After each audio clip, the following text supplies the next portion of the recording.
Welcome to another episode of SGTV. I'm here on site today with Fred Brandt, one of my ex-students from Leicestershire College, and then we're here with East Goscote Electrical. Fred, hi. Can you tell me what's happening on site here today? So currently doing a 14 flat conversion from an old school. So it started about 3-4 years ago from the roof level, which we've changed, and then currently we are on flat 13 and 14 on the mezz levels. We've gone from 1 bedroom, 2 bedroom, 3 bedroom departments. And Fred, what inspired you to become an electrician? Most people will say money, but I'd say it's a skill of adapting, overcoming, the problem solving. Obviously you can go on the housing, earn more, but I prefer to be on this sorts of projects, a lot more better. And how did you find life at Leicestershire College? Great opportunities. I did my work experience in Seville, Spain, 6 weeks. That was eye-opening. I got Erasmus program. I did the Austrian president, met him, did all sorts. So my life at college was pretty good. And now you're a supervisor for commercial buildings, East Goscote Electrics. What would you say to a new apprentice coming into the role? Well, grab every opportunity, show willingness, and just keep pushing and pushing, and always ask questions, what we're doing now, or always try and think one step ahead. And how did you find your MVQ site diary?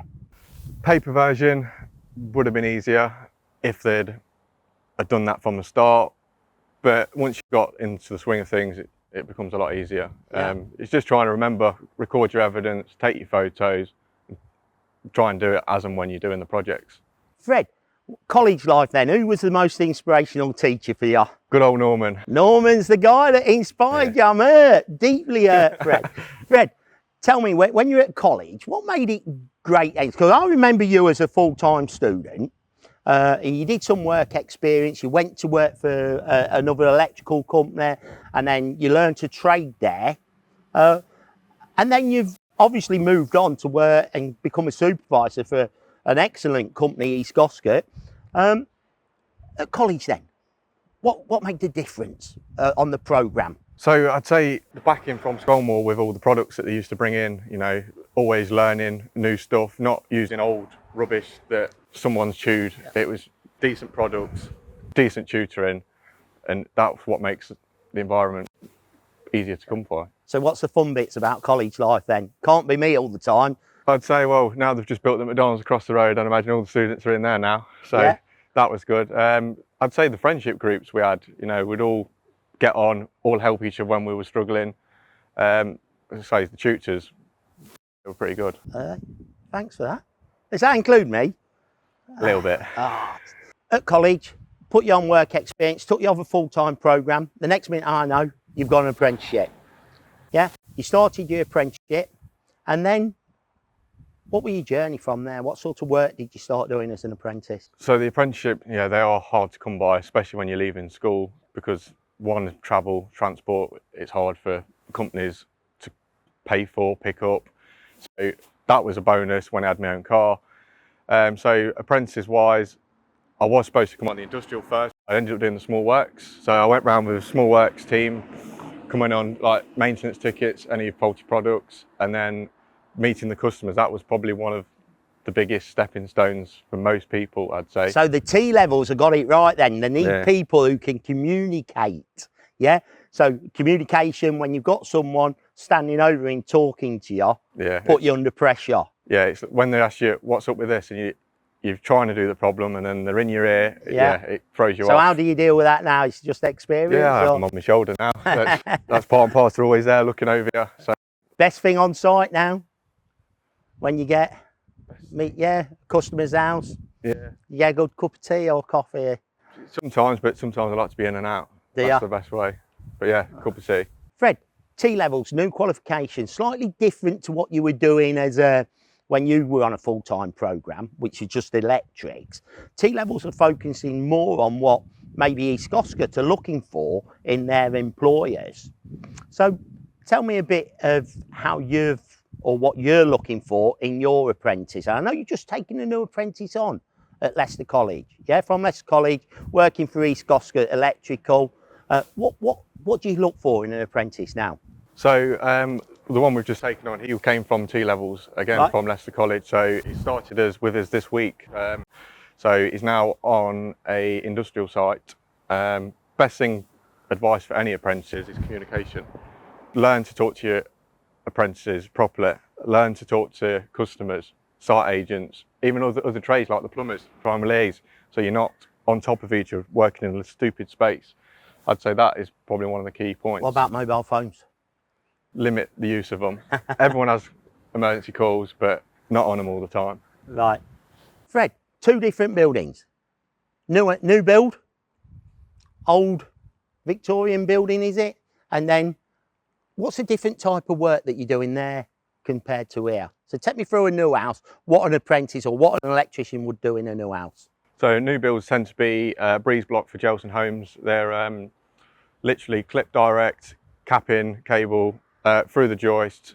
So that's twinning earth cable down the wall, metal capping.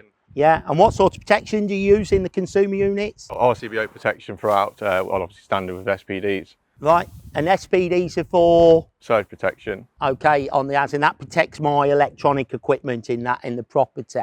So how do they get the cables up to the bedrooms in? So most of it is done through floor level, so ground floor. Yeah. Most of the electricians will do all the wiring, and then literally upstairs is just drilled straight through onto your sockets. Aerials go straight into the loft space. Yeah, so no aerials now, not like the old days where we had chimneys and that on the outside. Can you remember that? No. No. So tell me about commercial work, because that's totally different, bigger cables. Yeah, instead of using 2.5, 1.5, instead of using basic, circuitry, click mode sockets and lighting switches, we're moving to this building. It's quite impressive. What's the difference in here? What have you done to make this into, did you say 12 flats, 18? 14. 14 flats. Well, how did you go about it? Because I can see big windows across 2 floors. What did you do? So this ceiling level, as you can imagine, in an old school, the ceiling is very high. So ceiling level, we've had to drop down 2 levels and bring the floor up to try and make it a more warmer space and not so massive. So in these flats, you obviously got the main fuse down in the communal areas. There will also be armoured up until the boards in the flats. So in this building, that has a 230 supply because it feeds one single face consumer unit that's managed. Here, I've got these 14 flats. What's the supply that comes into here? It is a 3-phase supply of substation just over across the road. All split down in single phase to each apartment. And then taking the cables, then what cables do you take from the main isolators to all the flats? Is it twinning earth then, or is it an armoured cable? It's a 2-core armoured with a 16mm separate earth. Right, and that goes to a separate consumer unit in each flat, and then obviously I can wire it up similar to how I wire up the just a normal 2-bed, 4-bed house. Fred, obviously breeze block, plasterboard, daubing dab. This building, what have you done to the walls in here? How have you overcome? So, like I say, due to the mass size of the property, we've had to stud off most of the walls, Celotex, insulate, so all our cables are clipped direct behind. So you kind of like drop the cables between the brick wall and the plasterboard, and there's Celotex in there as well. And does that affect the cables in any way? Have you used bigger cables, or does the calculations allow you? Calculations, there's plenty of airflow behind each drop. So in a way, we're dealing with a cavity wall here. Yeah. Yeah, which what's different. Makes it easier then to fix the back boxes, because you've got a large gap on a cavity wall. So we've been using, most of the stud work's been dropped in beforehand, so we've been using the stud rods. Extend, so each box is fixed and the plasterboard, just cut the boxes, put them in. And what about then? Downstairs, it comes in, the cable, the 3-phase cable. What have you had problems? Have you had overcoming getting it upstairs and separating it into 14 flats? Most of it was the fire.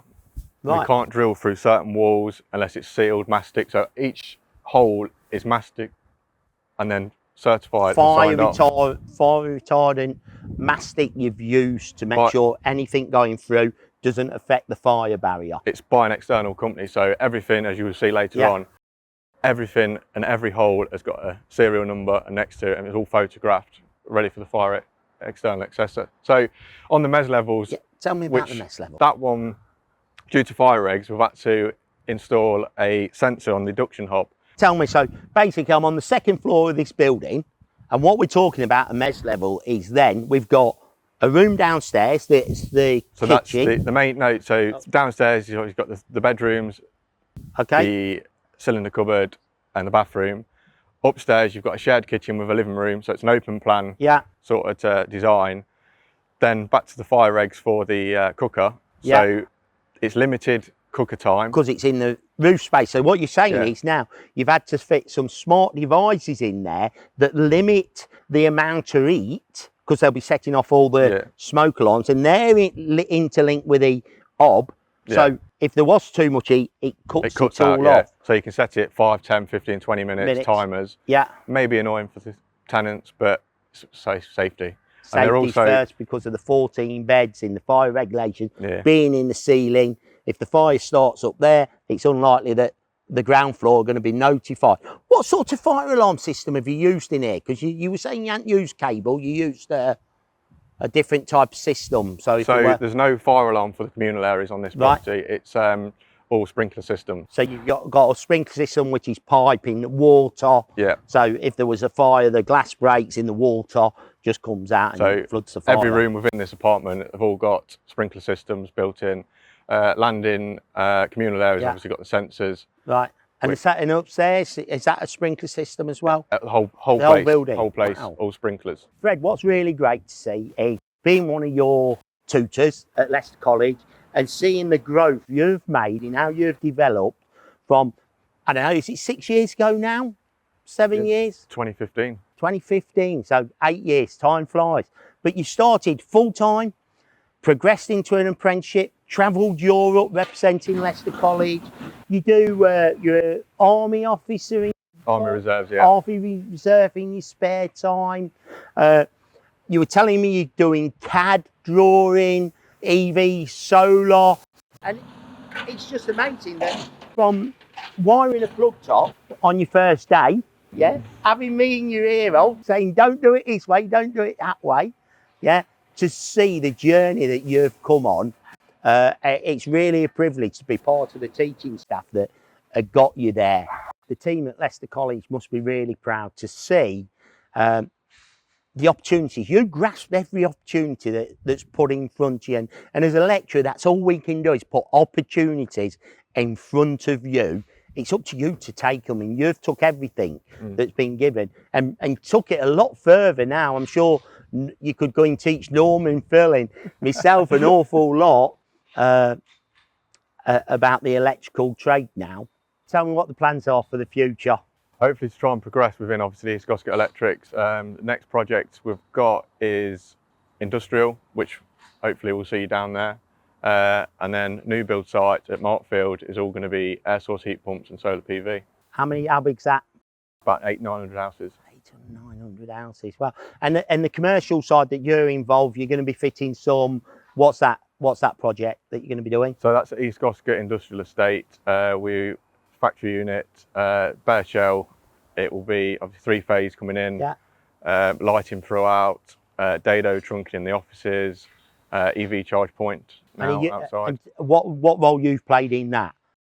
So it will be helping the design team design, and then I'll see the project for handover. Which involves the testing, inspection, the commissioning, the install, working at heights, obviously. What do you use in the warehouses now? Lifters, so scissor lifters, so you got all moops and that operators. Great. Tell me what sort of products you've used from Scolmore on the new builds and the refurbishments. So for both projects, new build and refurb projects, it's all click. So it'll be the cooker switches, the normal 1-gang, 2-gang, 3-gang switches, your single sockets, your flex outlet plates. And they're all white click mode range, just the bog standard click. And bog standard? Is it that bad to use? I thought you said it's quality stuff. It's quality stuff. It goes through, obviously, the downlights are all click via. From the Avaya group, so that you're using downlights and spotlights everywhere. I've seen there. And do you use any of the commercial range from Via or ESP? We're due to, obviously on this property here, we're due to fit the ESP video door entry system. So that will be an interesting video to watch. Right, yeah. For the industrial, we're spec'd for the UFO fittings from Avaya, which has been done and designed by Tom.